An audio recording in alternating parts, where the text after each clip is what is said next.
If the Philadelphia Phillies want to take that next step, they must make a big splash in MLB free agency.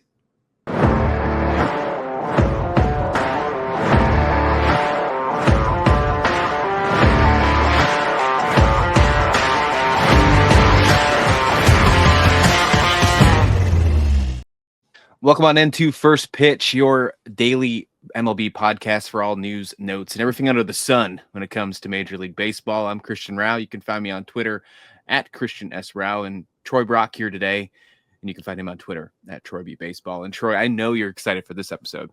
We have a very excited one. We're talking about the Philadelphia Phillies. We're going to just go deep diving into the Phillies on this episode. A little slow on the market when it comes to free agency. Juan Soto, I think you can only talk about him so much right now.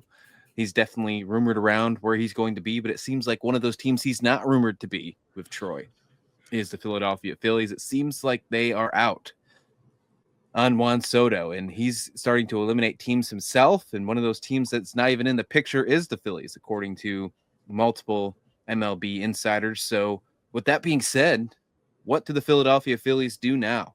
We are at a point in time where this team was just in the World Series a few years ago. They won the division this past year. They get that first round bye. How exciting was that, Troy? And they can't capitalize. So what does Dave Dombrowski do now? What does the Philadelphia front office do now? After a terrible trade deadline this summer, Troy, there's so much to talk about. Let me finally get it your way. Troy, what do you think about this? Yeah, Gelb reported yesterday that the Philadelphia Phillies did not meet with Juan Soto and didn't even have an offer on the table for Juan Soto. So there goes my prediction that he'd be going to the Phillies. But it's just that's a big blow because obviously he's the guy in free agency this year, and he would have made a massive impact on this team that's already full of stars. And it's just, even though they are full of stars and they have been full of stars over the last few years, they just haven't been able to get to that next level. They made it to the World Series, but they lost the World Series. The next year, they made it to the National League Championship Series. They lost in the National League Championship Series.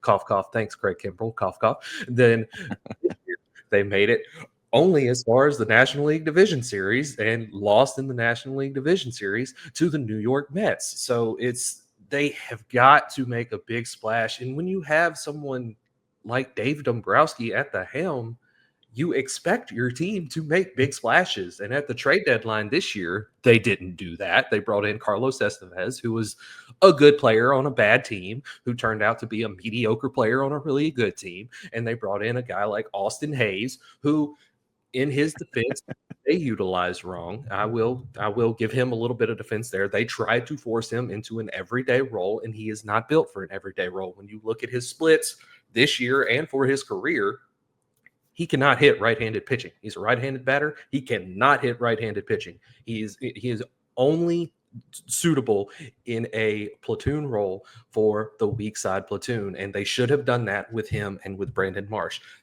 That was it. And oh God, I forgot his name. The other left-handed reliever, they brought him in from the White Sox, and he was okay. I mean, he's not somebody that's going to move the needle. He's a middle reliever that's going to take an inning or two here and there. He's not a big splash. But with the free agents that are still available, in order for the Phillies to make that next step, they have to sign Teoscar Hernandez, Anthony Santander, Corbin Burnes, or Max Fried. And if they don't get any of those guys, then their window's closed. Like they'll still be a playoff contender and they'll still make the playoffs, but they're not going to be a World Series contender because it's just, especially with Rob Thompson as the manager, because of just the ineptitude that he has at his job. And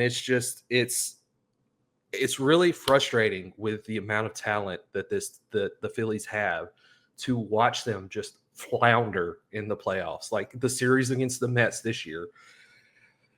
The Mets won the series. Congratulations. The Phillies had the worst approach at the plate in the history of baseball that anyone has ever seen. They were swinging at everything, chasing everything. You have guys like Nick Castellanos, who had a over 50% swinging at the first pitch rate this season, carried that over into the postseason, and thinks it's cute that that's a thing.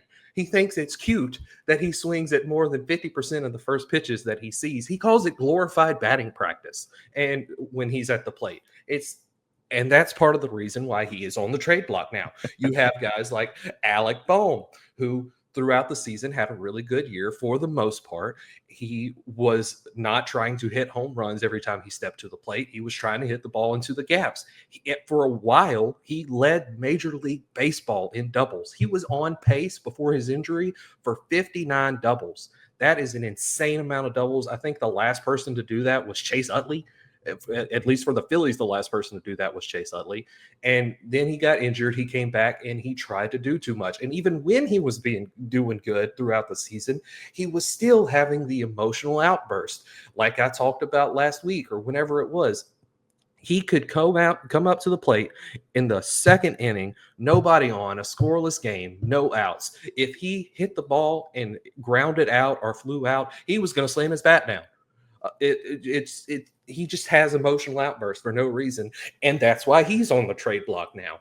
And then you've got guys like Trey Turner, who were brought to the team to be another superstar along the same lines as Bryce Harper. And I wrote about this a little bit in an article for Sports Illustrated that came out, I think, yesterday. He is one of the worst contracts on the team because he is nowhere near as good as he was before his time with the Phillies. And he has never been good defensively. He is not made to be a shortstop. He needs to be moved to either center field or a corner outfield spot because he still has speed. He didn't use it on the base paths much in 2024 because of the injuries that he sustained earlier in the year. He tried to stay away from running as much to try and keep on the field and keep healthy, but he needs to use that speed in the outfield, not at shortstop, where he has one of the worst arms in the sport. He has no range. He has no feel for the position. It's a very frustrating team, and they need to bring in a guy like... You don't say. Are you frustrated? I think my favorite part about this episode so far, I was just letting you cook, by the way. My favorite part of this episode so far is the fact that you were talking, I don't want to use the word complain, but you were talking about about emotional outbreaks from one of the players while having an emotional outbreak about the Philadelphia Phillies. I think that's my If I had a bat, I would have slammed it on the ground. So. Exactly, right? I think that, and then I'll go back to something here. Obviously, those 4 players about free agency, we're going to definitely talk about them here in just a minute. But you brought up Trey Turner, and you've brought up that a couple of times over, just times that I've known you. I don't know if it's been a conversation on a podcast or something, but from the times that we've known each other, you've mentioned that about the Trey Turner. And I think it's definitely an interesting conversation when you look at his numbers and then the numbers when he is injured and how the Phillies perform and things like that. It certainly is an interesting conversation. So I'm gonna do a little call to action here. If you're listening to this podcast, in the comment description below, do you think that Trey Turner is actually the right choice to stick with the Philadelphia Phillies? And before you answer that question, first, actually, I want you to just think about it and then give me your answer before digging into it. What do you think just as of right now? Because as of right now, when it comes to just knowing what Trey Turner is as a baseball player, as what you see on TV, MLB.com, and MLB Network highlights wise, I have a feeling that you're going to answer one way. And then look at his numbers and tell me if that answer changes. Let me know in the comment description below, because I'm interested about that. And you maybe use Troy's article, and I'll put that in the comment description below as maybe some of the things that you look up. And Troy, I do find that interesting.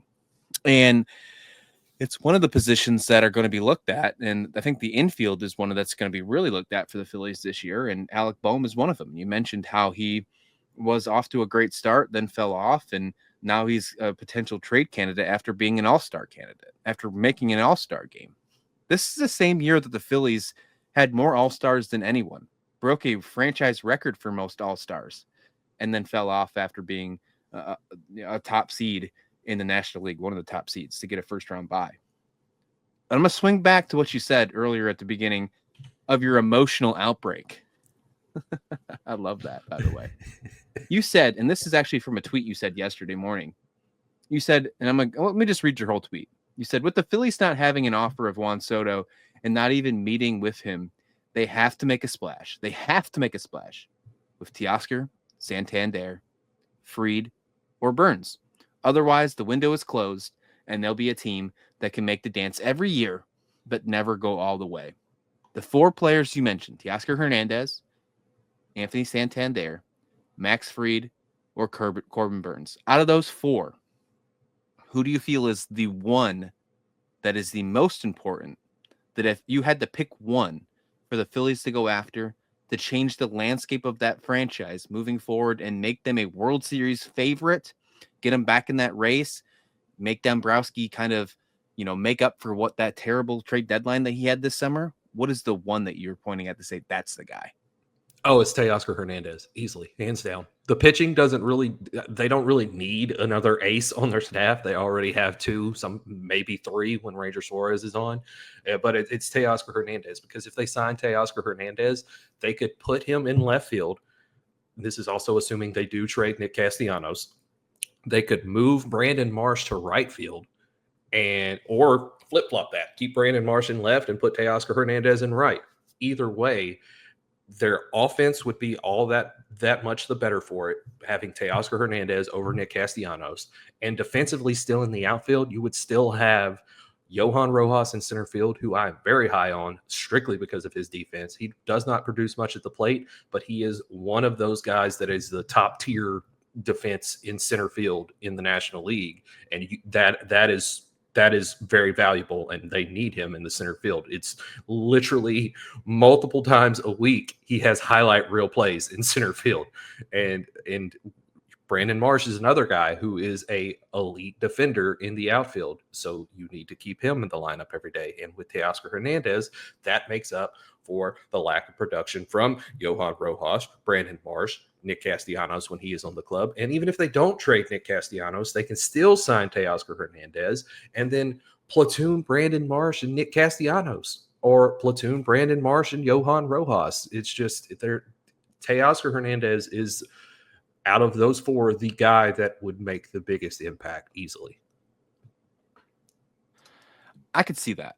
I wonder what's going to happen with him moving forward. Obviously, he had a great year last year with the Dodgers, but I mean, Santander had a great year with the Orioles as well.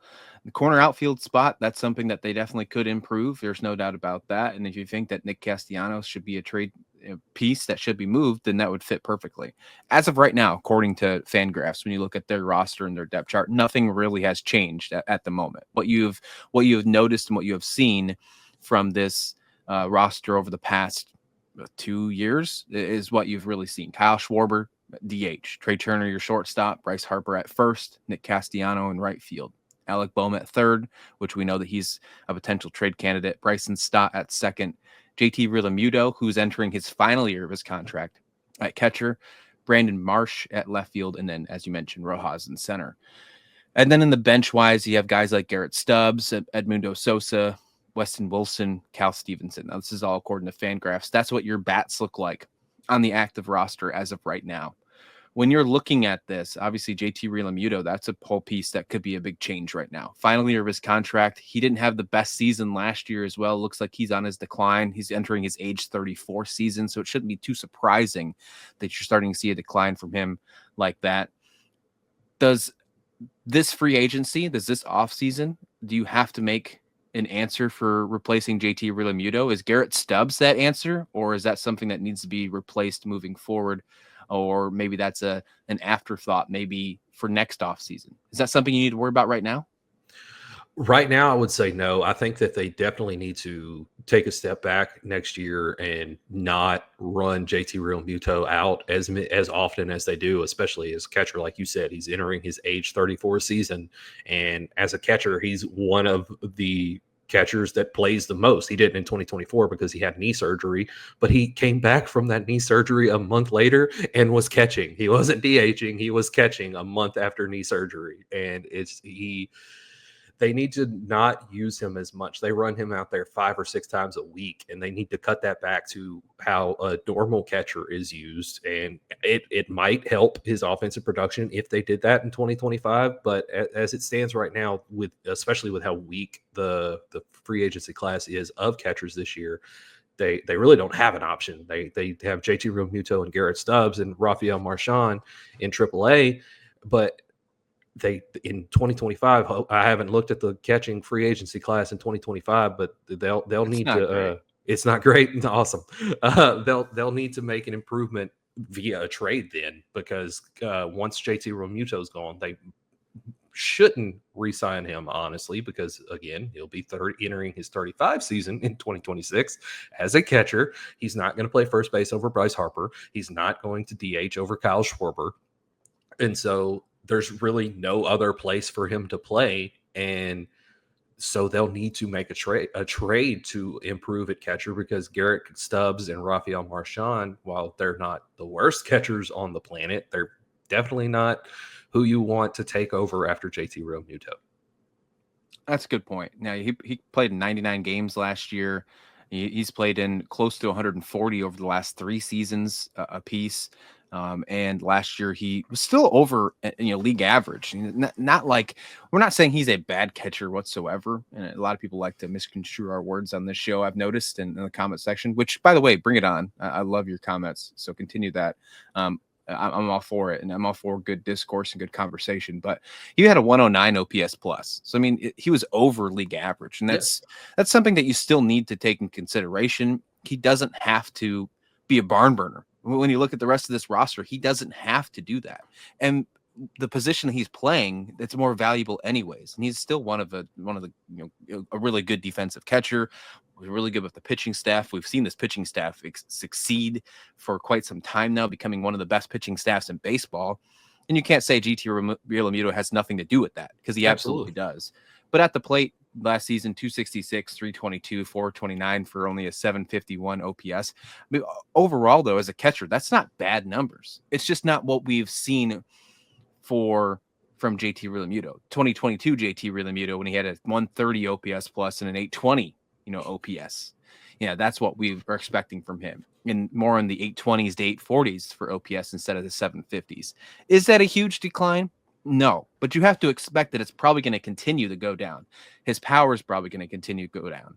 He only had 14 home runs this past season. Now it's only in 99 games, but something still to consider when we're looking overall at this Phillies squad. We've talked about what's going to happen with this infield. Alec Bohm, he's been predicted to go to, I think, every 30 or 29 different teams as of this point. Every single person in the world has wrote an article these days saying Alec Bohm is predicted to go here, there, whatever.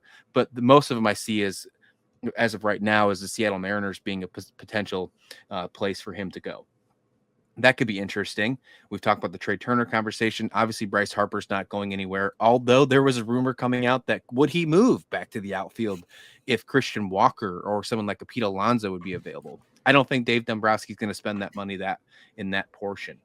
So let's stick to Alec Bohm real quick before we get to the pitching staff. We didn't really dive deep too much into him.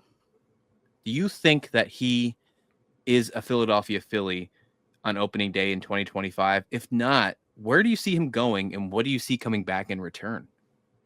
No, I don't think Alec Bohm is a Philly in 2025. I think that his emotional outbursts have ran his string out over the years, because it's been throughout his entire career, and even more so this year. And there have been reports, I think it was AJ Pierzynski that said on his podcast that that is why they're wanting to trade Alec Bohm, is because of his emotional outburst. And so I don't think he's a Philadelphia Philly in 2025. And right now it looks like the Mariners are the leading candidate for Alec Bohm. I don't think the Phillies are going to get what they asked for, because they asked for either Logan Gilbert or what are their other top pitchers? Blanking on his name now, but they're not going to get that. I mean, they'll probably get. I doubt they'll get any major league piece. I think they'll probably get like a prospect from the Mariners that ranks from the 10 to 20 range at best, and maybe 2 prospects, one from the 10 to 20 range and one from the 25 to 30 range, if not worse. But he's a good player, and he can be a part of a team that is a contender, as we've seen over the years. But it's just, he needs a change of scenery. Which is interesting to say for a guy who made the All-Star team in 2024, who was just there. But if you think he's an issue to the clubhouse presence with these emotional outbreaks that you're talking about, then maybe that's the reason. And it makes you wonder, if the Phillies, and this is a weird kind of position for them to be in after being in a first round bye, and we're again talking about an all-star infielder, but are they desperate to move Alec Bohm? I think they are, and I think that they've lost a lot of their leverage because of it, and I think that's why they'll only get a prospect of that caliber instead of a top prospect or a guy that can make an impact on the major league roster. Interesting, super interesting, and that's another nod against Dave Dombrowski, who for the longest time continued to talk about how he's one of the greatest general managers in baseball, and I'm still going to continue to say that because he is, but his track record over, the last 8 months has not been very good. You're looking at the trade deadline, what he's done. And so I agree with you. Heading back to the beginning of what we said at this show, what is in the thumbnail of this episode, the Phillies must make a big splash if they want to get back in the contention to be a World Series favorite. We're talking about a team in the National League that have to compete against the Los Angeles Dodgers. They're not getting any worse. They're only getting better. Look what they've done already this offseason. They've already got Blake Snell. They've already re-signed Tommy Edman. And they're not done. So what are the Phillies waiting for? Is Dave Dombrowski finished warming up his hands? Is he sitting on them? Or is he ready to get this going, but pick up the phone? It'll be interesting to see. Let's finish off this show and let's talk about this pitching staff. And you mentioned in that tweet that 2 pitchers could solve the problem for your definition of biggest splash. And you mentioned Max Fried. You mentioned Corbin Burnes. Now, according to Fangraphs, according to their roster right now, their rotation is stacked. And we all know that. They had one of the best rotations in baseball last year. According to Fangraphs, Zach Wheeler, Christopher Sanchez, Aaron Nola, Ranger Suarez, Taijuan Walker. Good old Taijuan Walker, your favorite guy in the world. I'm surprised you're not wearing your Taijuan Walker jersey, actually, It's at the cleaners. I know you have one. You're not a big fan of Taijuan Walker. So obviously you want to find a way to replace this guy and make this five-man rotation even better than it is right now. Now, Taijuan Walker does have a lot of money on the contract. If they could find a team to take that over, that'd be absolutely insane. And Dombrowski might get a parade just for that alone. However, Corbin Burnes, Max Fried in the conversations of potentially going to the Phillies. And I'm sure that Dave Dombrowski is doing his due diligence. Now, there is some rumors about Max Fried and Corbin Burnes being very close to signing, one of them with the New York Yankees. They've had presentations. They've had some things going on just over the past couple days. So what would it take for Dave Dombrowski and the Phillies to get a guy like Max Fried or Corbin Burnes to change their ways and head and pitch at the bank? I mean, you're going to have to throw the bag at them big time, especially with the rumors, the reports that have come out with Max Fried and the Yankees over the last couple of days. They're supposed to be having a second meeting soon, and Max Fried was supposed to be very, very happy with how the first meeting went. So he's most likely looking like he's going to be a Yankee after many thought he would be a Dodger following Freddie Freeman. But and I was speaking of Dodgers, I want to point out real quick that the Phillies did win 5 of 6 games against the Dodgers in 2024 in the regular season. Yes, they are better. Phillies still won 5 of 6 in the regular season, but it's and for Corbin Burnes, I don't know what it's going to take. He's probably going to want to make over $30 million, and the Phillies are definitely capable of paying him that, and they're paying Zach Wheeler $42 million a year right now. So I mean, it's not a money issue with the Phillies right now. It's a I'm sorry, it's a getting off your ass and doing something issue, and that's what they need to do, and it's. You pointed out the rotation: Zach Wheeler, Christopher Sanchez, Aaron Nola, Ranger Suarez, and realistically, because all of those guys throughout their career have stayed healthy over full seasons. Ranger Suarez dealt with some injuries this year, but other than that, he's been healthy throughout his career. And Zach Wheeler has been healthy during his tenure with the Phillies. That's the best 1 through 4 in baseball because of their ability on the mound, 1, and 2, they stay on the mound for a whole season.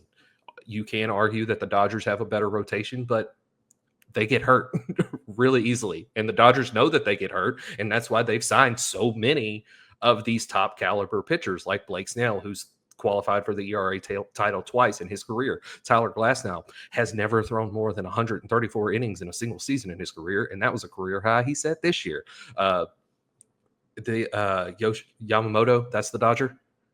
Yeah, he was hurt in his first season in the majors, and Clayton Kershaw is consistently hurt and has been for 10 years now. So when you look at the Phillies rotation 1 through 4 and ignore 5 completely, it is one of the best rotations, if not the best in baseball. And then it takes a massive drop off to number 5.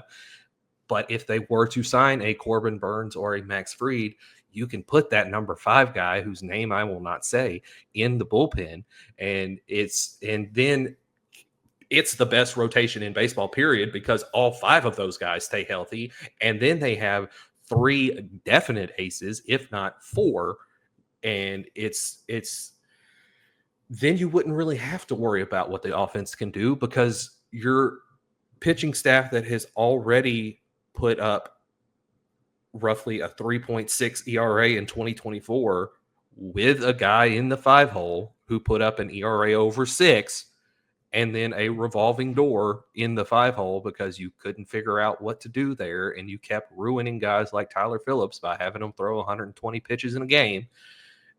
Then you lower that 3.6 ERA to a 3.2 or lower, and you have the best starting pitching ERA in the sport, and you don't have to worry about what your offense is going to do, because if you can score 4 runs, you win the game. It's really simple.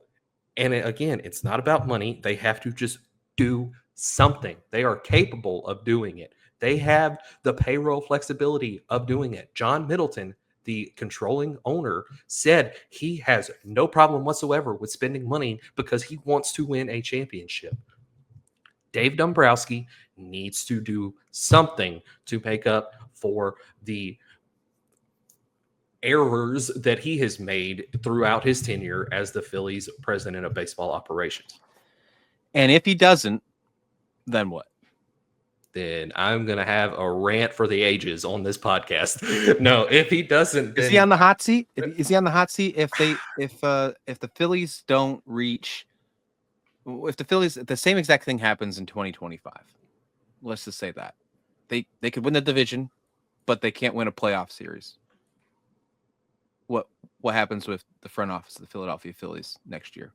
If we're having the same conversation right now next year, what are we talking about, Dave Dombrowski? What are we talking about with the Phillies front office if this same scenario happens again?